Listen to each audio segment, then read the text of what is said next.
pre-Ibogaine questionnaire. I had AI kind of set this up for me to give me little 10 questions before the Ibogaine treatment and 10 questions after. Tomorrow's the Ibogaine treatment. I'm completely off of all medication. Have been for about a month now. I can't even take a Benadryl to go to sleep. It's been challenging. My diet has changed. A lot of things for the better. I believe the goal is to just to get better. So that's what I'm working on. Yeah, welcome, Marcus. Yeah. Okay, question 1. Who am I right now? How do I describe myself? So I've realized I've got a lot of, I don't know if it's abandonment issues. I seek validation externally, not internally. I don't feel I'm worthy of certain things. I don't feel I deserve certain things. And yeah, that's. But other than that, I try to laugh and get through everything through humor. You know, through humor and telling dumb jokes and laughing over everything. It gets me through. It gets me through the life. What parts of me feel wounded or stuck? Wounded or stuck? I'm not sure. I think it's more.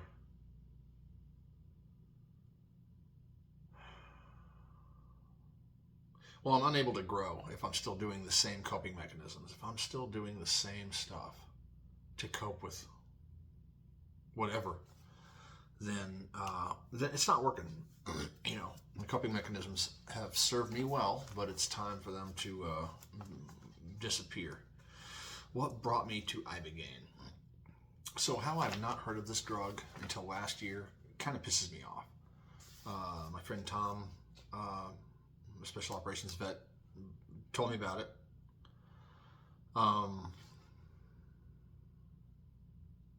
And I immediately did the Marcus research that I do. I go above and beyond trying to prepare for stuff.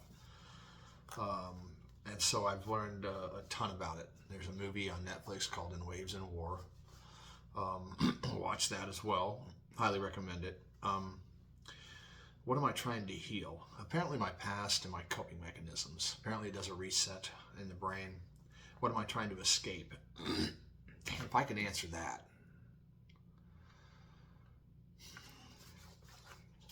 I don't know. I don't want to live in fear anymore.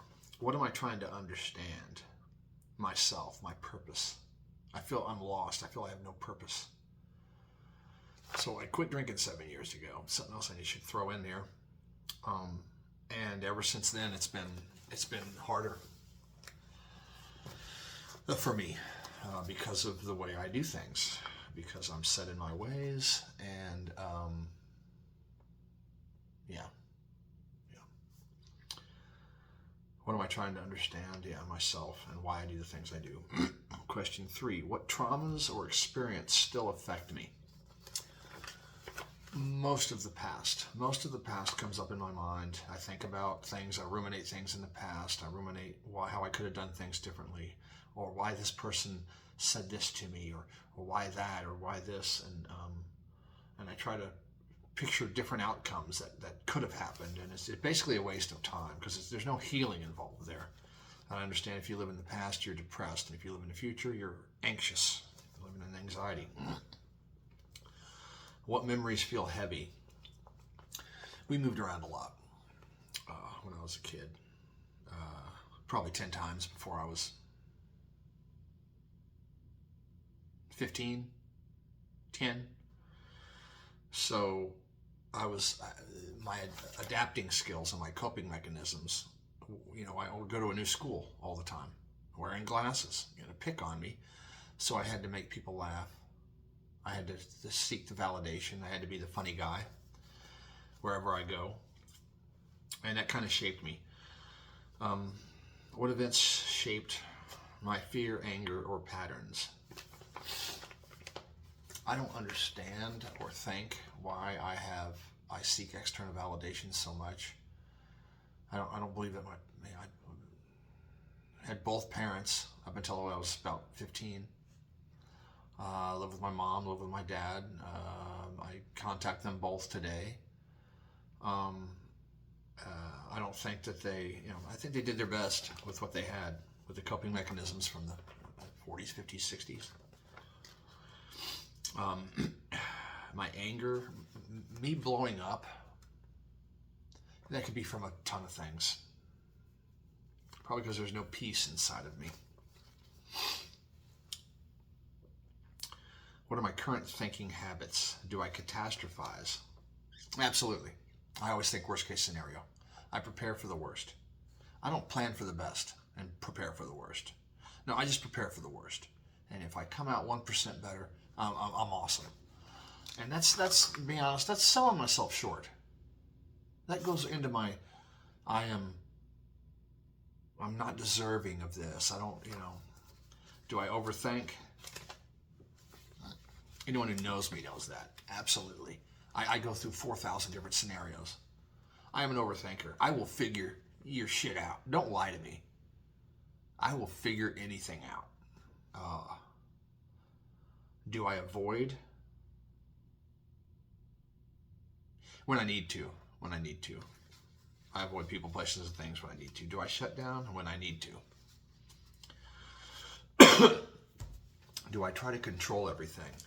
This kind of pisses me off because apparently there's some, to me, people that I've heard that if you want to be in control, that's a bad thing. And I don't believe it is. It's I don't know, but what do I know? No, I don't try to control everything. I don't do it directly. I probably do it indirectly or subconsciously. Absolutely. Yeah, I want to be in control of my thoughts and patterns and thinking and things of that nature, which is weird because I drank to oblivion every night for about 35 years. Question 5. What are my biggest fears? Okay, so let me keep it. What are my biggest fears about the medicine? It's the unknown. I've never done it. When I read everyone's descriptions, a lot of people say they can't describe it, which to me is unacceptable. It's like you just went through it. And of course that's my overthinking and planning ahead. I want to get all the information I can. I want to interview everybody who's done it and ask them specific questions. So am I trying to control my? I don't know, but I don't think that's a fear. I mean, I'm really going into this thinking that this is the best for me. My biggest fears about myself.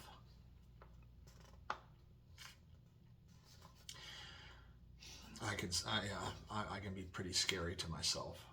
I'm self-destructive.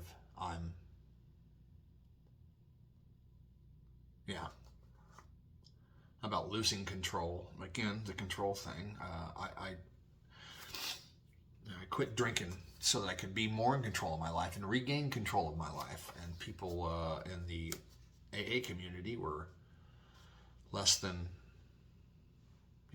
I need to give up control, let go. It's like, no, I'm driving the car. I'm responsible for me and my actions, period. Nobody else is responsible for me or my actions. So, yeah, I need to be in control of myself and my actions. About letting go. Letting go. What the fuck does that even mean? What emotions control me the most? Obviously, anger. Anxiety, anger, shame, guilt, fear, or numbness. I don't feel numb anymore. I don't numb myself. Anxiety. Shame and guilt. I would say shame and guilt control me the most. Number 7, what do I want to change about my mind? Wow. Okay. I have 4 prompts here. How I react, how I think, how I feel, and how I show up. I'd say all 4 of those. How I react. I don't want to react. I want to respond. I want to be able to think before I speak. I can't do that shit. It's a flow. It's a direct flow through. If you ask me a question, it's going to come out. So how I think, I kind of like how I think. I mean, it's gotten me this far, all right? My surviving, however traumatic the things I've been through, it's got me to this point. But I'm realizing that these coping mechanisms, these tools, while they helped me get to this point, I can see how they are not helping my daughter. I don't want to download my stuff onto my daughter and have her, which I'm sure I've already done, how I feel and how I show up. Yeah, first of all, I have to show up, and I have a problem with that. Showing up to work, showing up to places. I say yes to everything, again, seeking external validation. So I'll say, yeah, I'll help 3 people move on a Saturday. So 2 of them I got to call and say, I can't help you move because I'm helping this person move. And then there's guilt. Even though they're like, oh, no problem, we got it. Thanks anyway. But then there's the guilt. And then the this and that and this. And I didn't think before I said yes to all these people. And now I'm in that situation. And sure as shit, next week I'm going to do the same thing. Something similar to it. I do it all the time. I'll pick up a shift. And then that day comes and I'm like, oh, I got all this other stuff to do. And then I end up screwing coworkers or screwing the other people that I have planned. And I'm constantly screwing somebody. And I don't want to do that. I do not want to do that anymore. So if I could just learn to say no.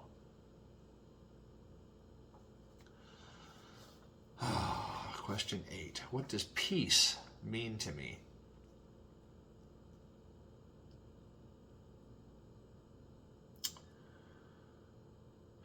Not having the swirling fucking tsunami in my head. It's constant. And when ideas don't pop in my head, I'll reach out and just grab one out of the tsunami. So peace would be no tsunami. Having my brain just shut the fuck up. Which getting off of all these meds is making, I don't know. I've been really focused on, in my workbook with my Ibogaine stuff, I really focused on it. So I have a goal. And when I have a goal and a purpose towards something, I can put everything into it. If I could just do that with other things in my life. Have I ever felt truly peaceful? Yes. It was one night, I'm not going to go into it, but I got busted doing something bad.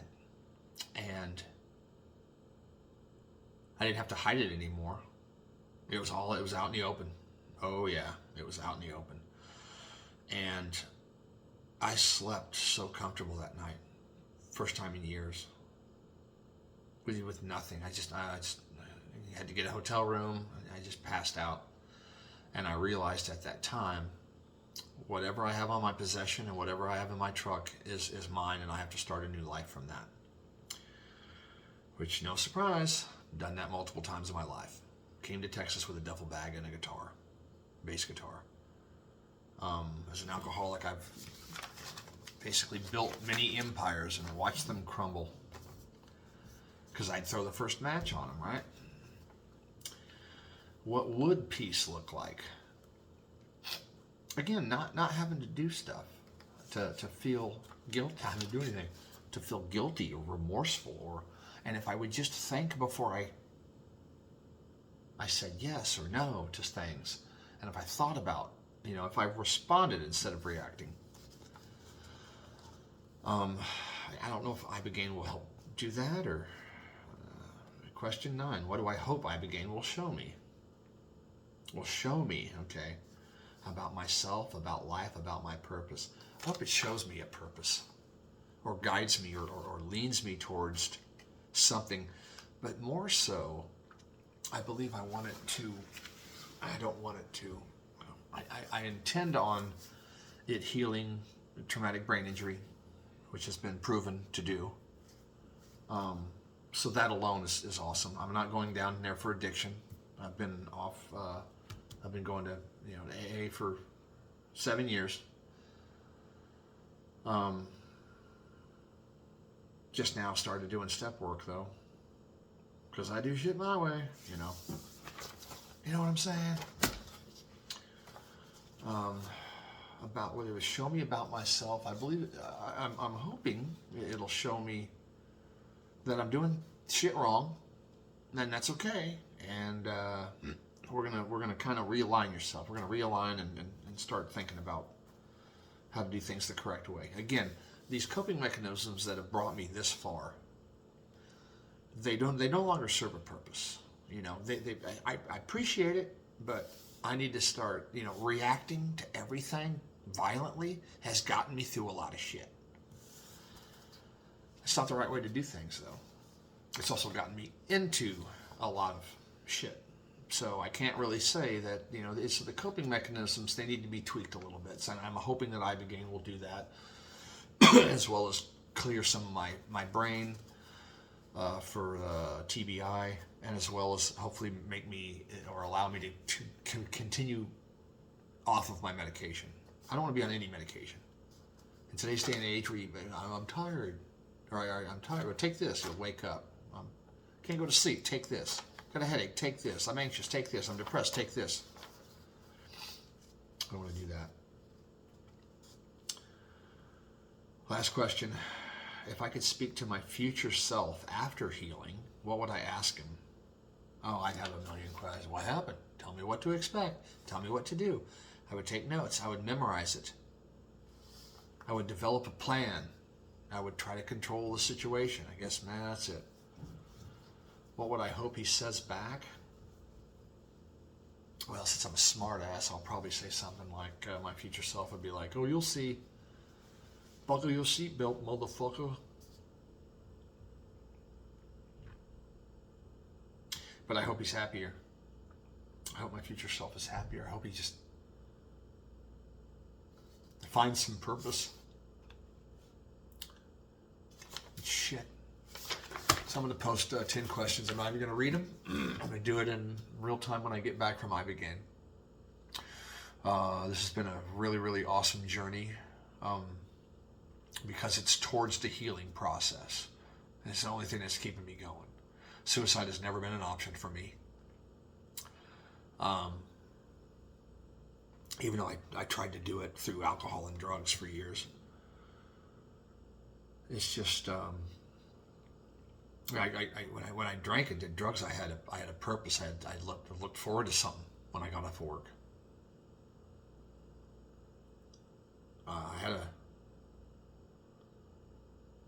That was my coping mechanism. It balanced me, or so I thought, and it worked. It worked as a therapy until it didn't, until it destroyed my life. And when I quit drinking and quit doing drugs, I thought that my life would get better, and it has. But I have got to manage expectations. I get so... That's not one of the questions. But getting off of medication, changing my diet, doing all this thing towards the goal really gives me focus and clarity. I haven't had in years. And so, man, if I can just keep up this momentum, it's going to do better. I'm going to do better. My brain. Anyways, love y'all. Stay tuned. Try to keep this under 20 minutes. I did something right. Now I'm in beautiful San Diego. I'm going to head down to Mexico tomorrow. And then I'm going to swim down to the bottomless pit of my mind and soul, to this little rusty box that's covered in chains and cobwebs, and I'm going to have to cut through that motherfucker and pull everything out and go through everything one at a time. This is what I've been kind of led to believe. I have no real clue what to expect. They say I can control certain aspects of it. They say I can sit in the driver's seat. I can be a passenger. I've been told by several different people what you know, people that I love and trust, of how I need to go into this. And so I'm going to do my best. And see y'all then.